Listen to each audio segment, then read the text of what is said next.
What's up, guys? How's it going? A lot to unpack today. Of course, in my state of 467 here, basically, we got a new pet. We're gonna go ahead and take a look at that here real quick. Just a minute. I don't know, man. It's like one of those things. Let me just ignore that for just a minute. Whoops. Did not mean to hit that button, but oh well. We've already done it. We done did it. So we're gonna hit capture. All right. We're gonna get the cave line. Here we go, which, as you might imagine, no, it is not in there, but we have the cave line now. We're going to go take a look at the cave line now. All right, we got to feed the lion, of course, like all things. Whoops, gotta time this stuff. You know, I'm not a natural pro at this at all, but you know, hey, I'm trying my best here, guys. Don't give me shit. Give me no flack. I'm clearly not good at this, especially when doing it with one hand. But come on, like I'm doing the best I can here. Anyway. Of course, we got a new event. Canyon Clashes now finally in the rear view mirror that it was is now not so much. Of course, we have the line. Of course, now we got a ride. Now this one's just a little bit of tappy tap tap. Not too much of tapping one way or the other. Just trying to keep yourself on the damn thing is the main thing here, right? Now, I will say that when you get on a lion and you start laying on to a lion this big, it's like, I don't know, man.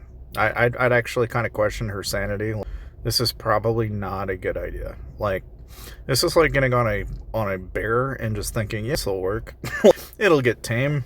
I'll just ride the dang thing until I piss it off and it mauls me to lot. How did they come up with this idea? That's just kind of my thought process on this. At what point did someone go, this will make a good mini game? They'll just get on top of the thing and they'll just ride it back and forth, left and right. That'll totally make sense. It's the more ridiculous it gets, unless I start to understand exactly what was the thought process. But I mean, it works out. In the end, they add the little love emoji and all that, and it's like, okay, cool, whip-de-doo. Of course, now you get the cave lion. Now, of course, being that it is one of the first of many to come, of course, you got to refine the living jeebus out of him to get him to 10, only so that you can upgrade him, right?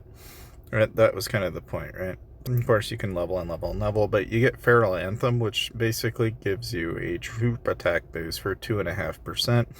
When maxed out, it gives you a 10% troop attack bonus, which, as you might imagine, for most of you super heavy pay-to-play players, this is going to be your number one, maybe number two, but probably a good close second to creatures that you're going to want to probably min-max all the way.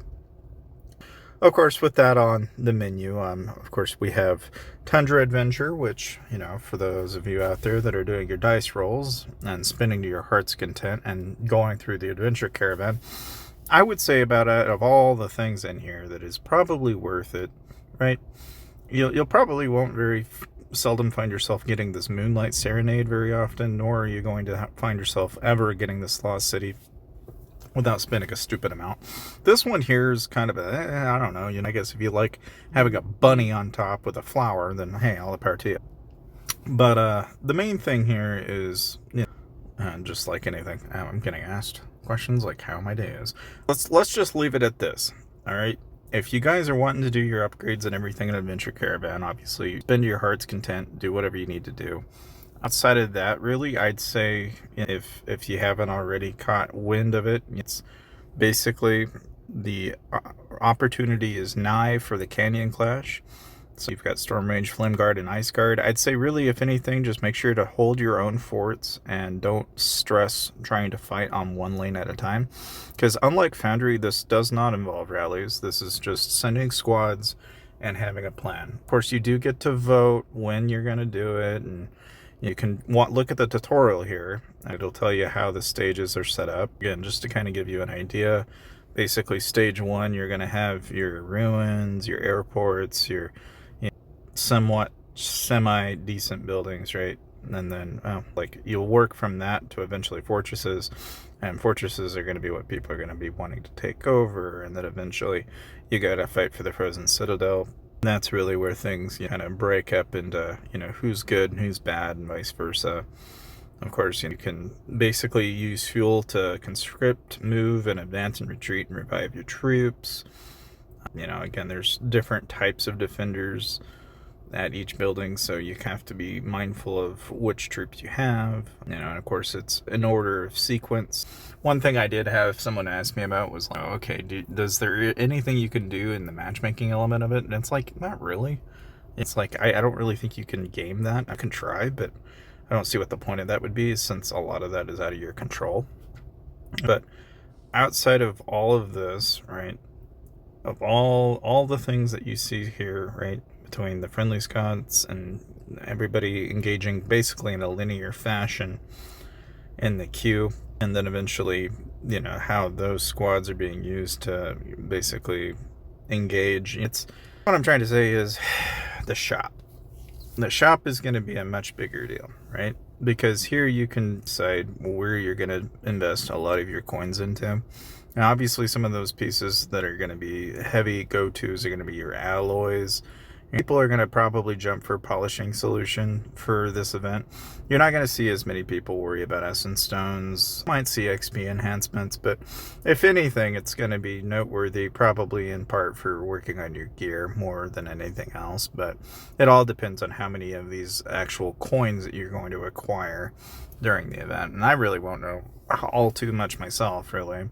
But I just know that we'll have a battle record to go back to, and of course, we'll just have to see how things play out from there.